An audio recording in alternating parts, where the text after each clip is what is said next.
welcome to Fit Chats. Here we have the lovely Kate Johnson, who is a fab nutritionist, and we have Reese, a hormone expert from ATP. And here today, obviously, we're chatting about hormones and the effect on the body and why they're important. So we'll start with Kate. What hormones actually exist in the body and why are they important? What do they do? Yeah, so our hormones are basically our chemical messengers in the body, and there's heaps and heaps of hormones. So I guess the key ones that I would be looking at with my patients are things like cortisol, so our stress hormone. For women, definitely your estrogen and progesterone, so those female hormones that are kind of fluctuating through your cycle. And thyroid hormones as well are really important. They're probably the key ones that, people would see most issues with and that we'd kind of draw most attention to in the body. Testosterone as well for men, I guess. Can't forget the guys. So how is it different for men and women, Reese? Is that... Obviously with men and women, both of us do have testosterone and estrogen. Yeah. But in males, it's more prevalent. Testosterone is the key hormone for them, which is most of the time produced from your testes, and then estrogen is the key hormone in females. We need to have that positive balance between the two. Right. That's a big thing that obviously we're here to chat about today. So both you guys, why is it important that there's balance, and what happens if there is an imbalance?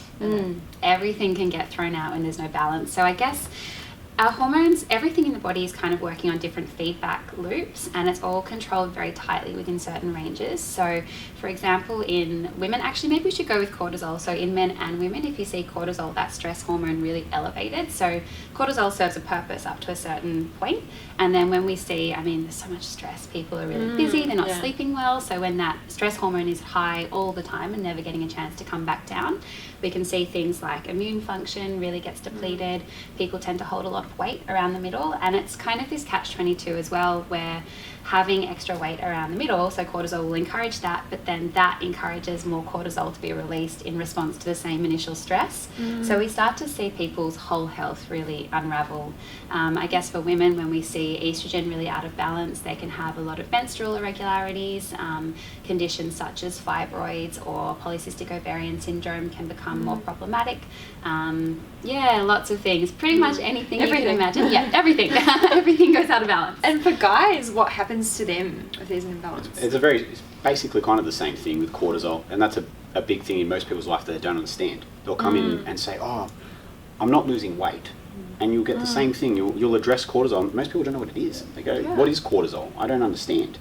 And it's really, if we go back to when we're prehistoric man, it's the flight or fight hormone. So basically it goes, we're running around trying not to get eaten. Yeah. And basically this hormone is produced to go, okay, I'm not going to get fed, I'm not seeing nutrients, I'm going to hold on to fat because I need it later, and I'm going to eat into muscle tissue. So for men that are at the gym and for females that are training, they're not actually putting on any muscle, they're holding more body fat. It's like a cycle that just continues over and over and over again. They're doing the right things, but they don't understand the stress is impacting their body so much that it's not going to actually fix itself till they fix that.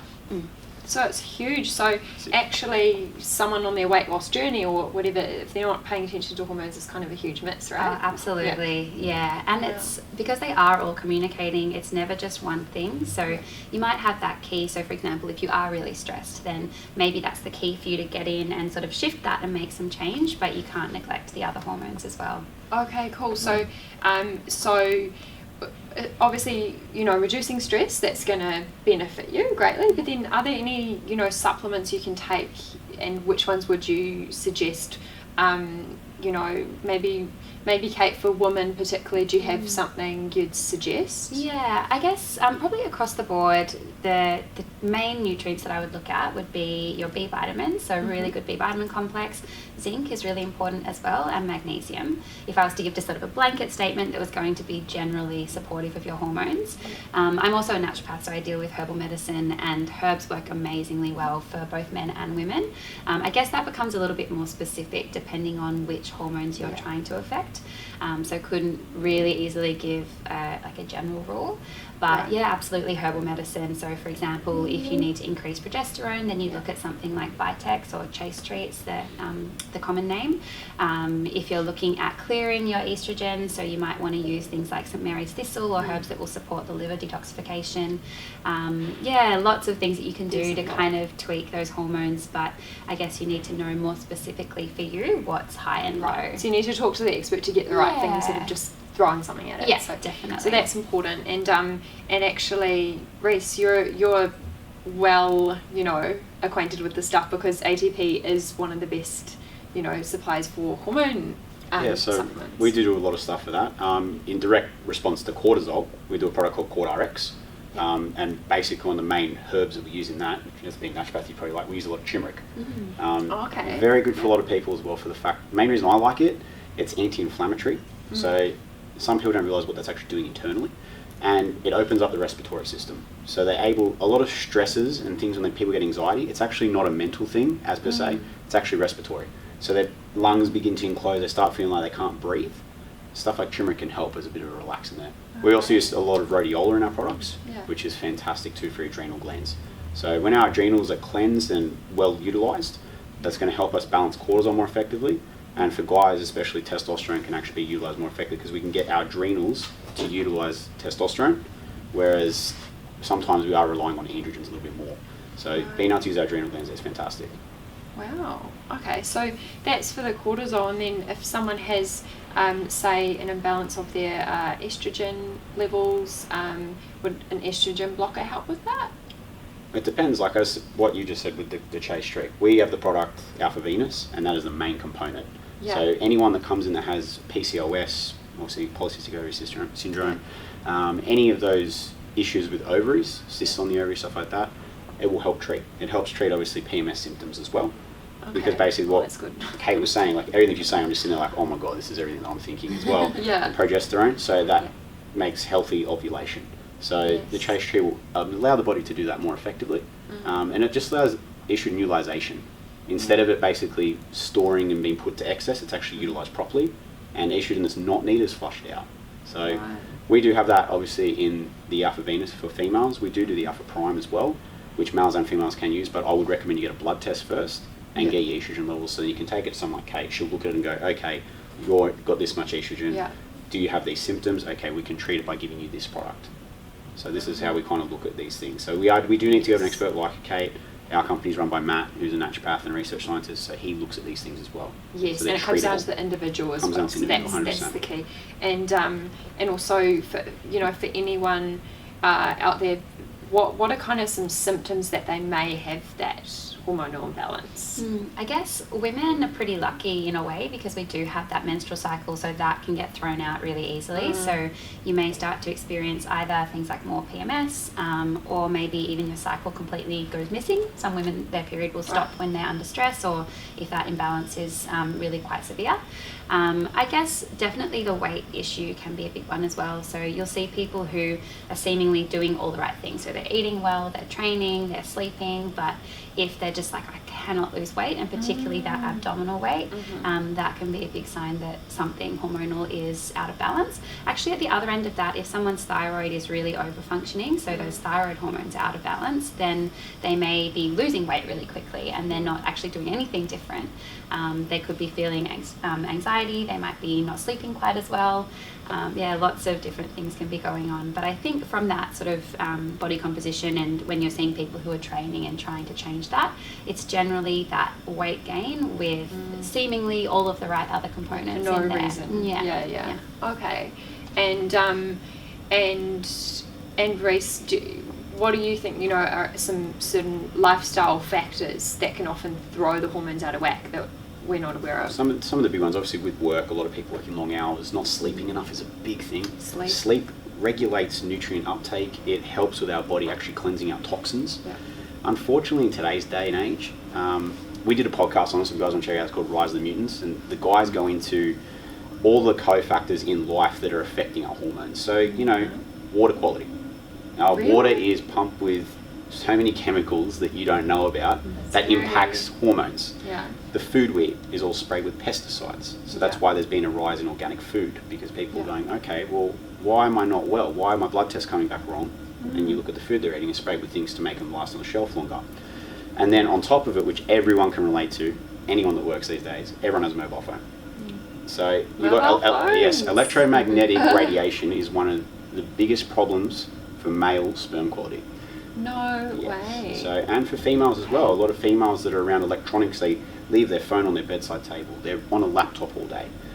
These electromagnetic radiation is actually affecting their hormones, and some of them aren't ovulating properly, some of them are finding trouble falling pregnant. And it's all from technology being around us and all the cofactors in life. Like, people go get some fresh air, that'll make you better. Our air's not fresh. Yeah. So it's all these little things around us that impact us like dramatically.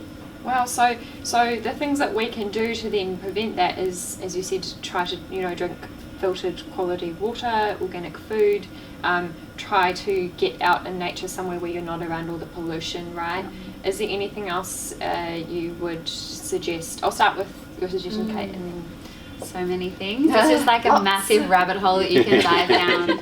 I would say one of the biggest things, aside from food and what people are eating and stress, is also body products. So cosmetics, deodorants. Our skin is so porous and absorbent, so anything that goes on the skin is going to end up in the bloodstream and in circulation.